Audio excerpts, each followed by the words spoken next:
Sebagai orang yang baru datang di sini, tentunya saya perkenalkan diri dulu. Saya Sakarias Paul, asal dari Adonara Barat. Asli Adonara Barat. Mama saya asli dari Lowolere, suku Lama Ojan. Mudah-mudahan Lama Ojan di Lowolere juga ada hubungan sejarah dengan Lama Ojan di tanah Lama Ojan ini. Dan saya kira dan saya yakin bahwa itu pasti ada. Ada ya Bapak ya? Itu berarti saya ini anak opu di sini. Ya dong, saya yang belakang itu kan Lama Ojan, berarti saya status di Lower Tengah ini saya anak opu. Berarti kalau bapak mereka potong ayam, saya hari ini tidak boleh makan. Istri saya Maria Polina de Santos, sarjana hukum, mantan seorang pegawai negeri sipil juga, dan terakhir bertugas di Inspektorat Badan, jadi tukang periksa-periksa orang, termasuk suaminya juga dia periksa. Saya selama 34 tahun mengabdi sebagai pegawai negeri sipil.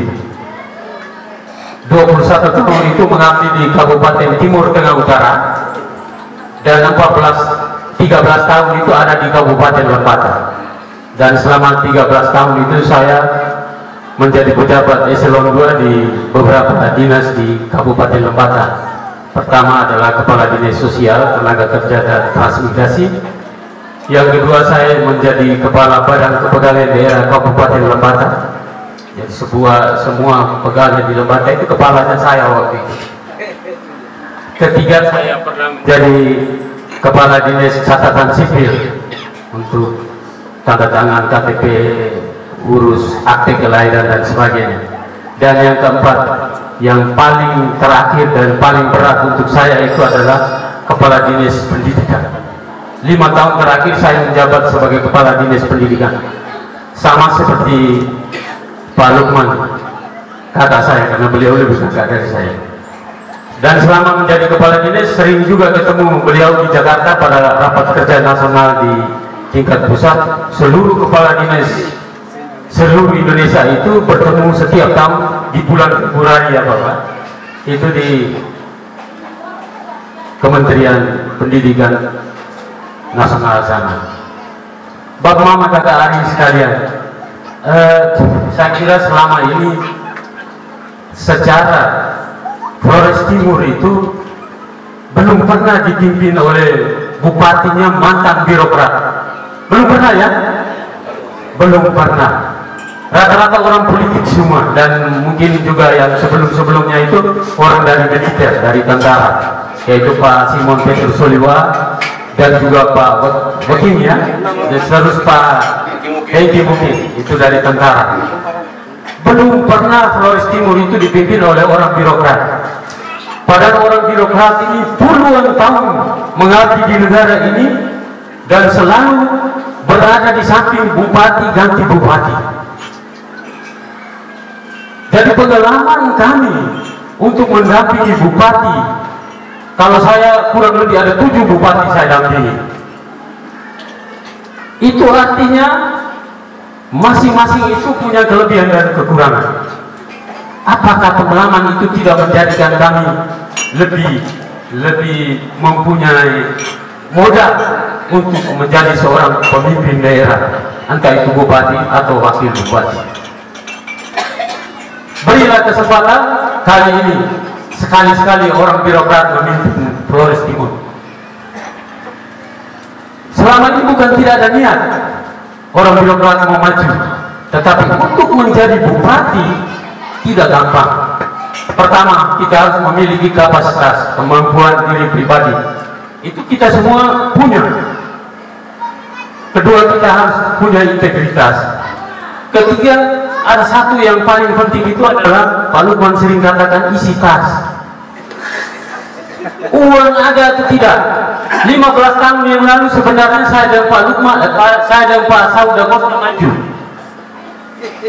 Pak Saud calon bupati, saya calon wakil bupati. Waktu itu posisi saya masih jadi Kepala Dinas Sosial di Kabupaten Lembata. Tetapi dalam pergumulan perjuangan kami melalui partai politik, 3 kali tidak punya kami. Kalau tidak 15 tahun yang lalu Pak Saud sudah bupati, saya wakil bupati. Kecenderungan menjadi seorang pemimpin daerah, minimal dia memiliki pengalaman di pemerintahan. Saya yakin dan percaya kalau kali ini kepercayaan itu diberikan kepada kami, Tuhan dan Luhut Tanah akan mendampingi kami, dan kami tetap memegang prinsip bahwa mengabdi dengan tulus, maka Luhut Tanah ini akan berubah sesuai dengan visi kami, mau menjadikan Flores Timur ini baru, Flores Timur ini sejahtera dan bermartabat. Kita omong sejahtera, omong terus, tiap pemimpin mengatakan bahwa kita harus sejahtera. Tapi untuk mencapai kesejahteraan itu kita harus buat apa? Kita hanya menang di pidato saja. Lebih dari 75% penduduk Flores Timur itu kan bertani, berternak, dan juga sebagian kecil nelayan. Kita urus dulu yang itu. Salahnya di mana? Maka sektor pertanian itu tidak bisa overproduksi. Salahnya ada di mana? Soal peternakan, babi mati di rumah ini. Pemerintah di mana babi mati ini? Virus untuk manusia saja, sekejap saja orang bisa mendapatkan vaksinasi untuk antivirus itu. Toh babi mati di Flores Timur dan Lembata ini, pemerintah ada di mana? Benar tidak Bapak Mama sekalian? Benar. Ini masalah real yang ada di lapangan. Kita perbaiki dulu ini. Sektor nelayan. Kalau sampai dan saat ini orang yang mendapat bantuan pemerintah untuk bodi dan semua kelengkapan lautnya orang dari hulu, bagaimana kita mau berhasil?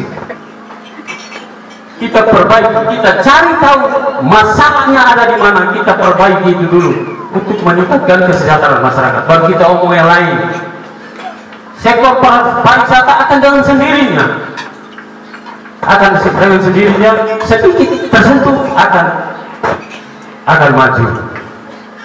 maju dengan sendirinya kalau semua dukungan dari bawah sudah sesuai dengan apa yang dimiliki oleh masyarakat. Ini masyarakat sebagian besar bertani, kita urus yang tidak menyentuh sama sekali dengan kehidupan. Jadi kita mulai dari apa yang dimiliki oleh masyarakat. Kita perbaiki itu dulu, baru kita bisa maju yang hal-hal berikut. Bapak-bapak sekalian, kemudian ada yang bertanya, paket ini mereka ini nanti maju pakai partai apa? Pakai partai apa? Mereka dua ini bukan orang partai, sekalipun Pak Lukman di Kalimantan itu mantan anggota DPR juga. Itu beliau dari partai Golkar. Kalau saya memang orang non partai. Setelah pensiun memang sempat dilamar untuk masuk dari penasihat Gerindra di Lembata, tapi saya berpikir bahwa saya sebaiknya non partai saja. Jawabannya adalah partai penting. Pasti kami juga akan berjuang melalui partai. Tetapi untuk sementara juga kami sedang mengumpulkan KTP untuk maju melalui independen. Ada banyak hal positif kalau kita lolos dari independen. Pertama seperti yang Bapak Lambert katakan tadi, kalau kita jadi pemimpin melalui jalur independen, kita tidak diintervensi oleh siapapun juga. Kita menggunakan kekuatan rakyat, sehingga kita punya kekuatan itu ada di belakang kita. Ada Ribu Ratu tadi. Kenapa kami punya paket namanya Laskar Ribu Ratu? Lukman Sakarias untuk Ribu Ratu. Kami berdua mempersembahkan diri untuk kepentingan Ribu Ratu di Flores Timur ini. Karena kami dua sudah selesai dengan kami punya diri. Sudah selesai. Ada yang bilang, itu paket sudah tua. Sudah tua, lihat kami jalan sudah pakai tongkat. Kami masih energi Pak. Dan kami maju tanpa didukung oleh siapapun dari belakang. Soal isi tas tadi, Pak Lukman ingatkan saya, Aden, Jangan terima orang punya uang. Kalau orang mau kasih sumbang apa-apa, kita maju saja. Kita dengan kita punya uang saja. Maksudnya bahwa setelah jadi, apalagi jadi dengan independen, berarti kita merdeka dalam memimpin dengan prioritas kepentingan masyarakat. Penentuan pejabat birokrasi itu biasanya ada titipan-titipan. Ini tolong dulu, ini jadi kepala ini, kepala ini. Itu tidak bisa. Saya omongin karena saya pernah kepala badan pegawai daerah. Kita seleksi harus betul-betul orang yang berkualitas. Saya bilang Pak Lukman, kalau ada kepala dinas yang bertemu bupati atau wakil bupati, bupati belum ngomong habis dia bilang iya Pak, ganti dia itu. Masa bupati belum ngomong habis dia sudah bilang iya Pak, ganti dia, karena ini orang nanti dia seneng. Bupati ngomong salah juga dia bilang iya. Akhirnya kita sama-sama kepala dinas dan bupati masuk curang. Itu tidak boleh. Harus ada punya pengetahuan teknis tentang apa yang kau kerjakan, memberi pertimbangan kepada pimpinan daerah. Itu baru pejabat. Jadi saya kembali kepada independen. Kemudian terkait dengan hal itu, maka kemarin kami ada rapat kecil di Lukman Center itu. Kami minta supaya kalau pertemuan seperti ini, kalau ada bapak ibu datang, ada KTP satu, ada tim kami minta fotokopi. Nanti mereka foto pakai HP Android saja, nanti baru kita print di kabupaten. Beri dukungan kami kepada kami melalui pengumpulan KTP. Yang tidak bawa, nanti ada tim kami lagi, nanti kami minta kok ada bentuk kordes untuk nanti jalan dari rumah ke rumah untuk jemput fotokopi KTP itu. Dan saya minta dengan sangat hormat untuk Bapak Mama semua, Kebele Lowo dan semua yang ada di Lowo Tanah ini, beri dukungan kami hanya melalui KTP itu. Dan harus tulus, kalau sudah memberikan KTP berarti siap untuk memilih paket ini. Paket kami namanya Laskar Ribu Ratu, Lukman Sakarias untuk Ribu Ratu. Ini pernyataan sumpah sebenarnya. Yang saya hormati dan kasih ini, setelah kami ini pasti ada paket lain masuk. Semua itu anak Lowo Tanah, terimalah mereka, tetapi hati nurani kita harus pakai. Kita tidak bisa omong bahwa nanti saya jadi saya harus buat ini. Kami ini pemain memang di pemerintah, jadi kami kalau sudah di birokrasi, kami pemain. Dan pemain kalau lolos dalam permainan, itu pemain yang bukan main-main. Karena banyak sekali pemain yang tidak mengakhiri permainan itu karena banyak soal.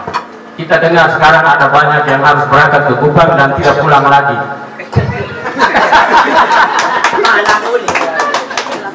Ada banyak orang yang pergi Kupang dan tidak pulang lagi, dan pulang langsung harus ambil koper dan masuk ke Kupang karena tidak bisa buat apa-apa, tidak bisa jadi pegawai lagi. Bapak-bapak sekalian ya, jadi terlalu banyak nanti bilang ini wakil, ini calon wakil, dia omong lebih banyak dari calon bupati lain. Tapi sebelum saya akhiri seperti apa yang dikatakan oleh Pak Sabu tadi, saya ingat betul waktu pemberkatan Lukman Center di Larantuka, ada 3 romo yang memimpin misa waktu itu dan sempat memberikan sambutan Romo Fikjen, Romo Gebi de Silva. Tapi ini kita cerita saja ya. Romo Fikjen bilang begini, saya ini pernah tidur di Pak Lukman punya rumah di Kalimantan, dan saya melihat Pak Lukman ini tidak punya kekurangan satu apapun. Dia datang buat apa jadi bupati di sini, buat kepala sakit saja.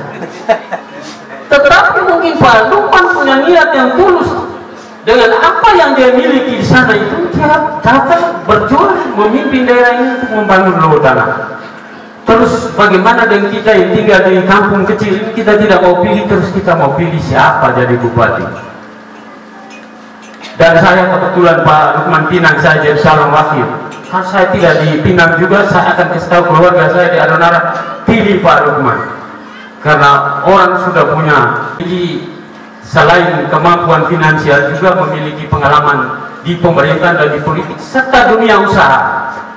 Jadi kita yang pensiun pegawai negeri ini, kepala dinas sekalipun, sekretaris daerah sekalipun, kalau tidak punya usaha dan simpan uang sampai miliar, itu kita pencuri. Ini saya omong terus terang, kita hanya bisa ke mata baru kita bisa punya uang. Jadi beliau ini di sana punya usaha, punya lembaga pendidikan saja dari taman kanak-kanak sampai perguruan tinggi, punya usaha macam-macam, sehingga beliau punya modal. Kenapa kita tidak manfaatkan ini? Orang berhasil di dunia usaha dan di memanage sekolah yang begitu banyak, berarti orang memiliki manajemen yang bagus. Kenapa kita tidak manfaatkan untuk bawah tanah kita? Saya kira ini saja, sekian dan terima kasih.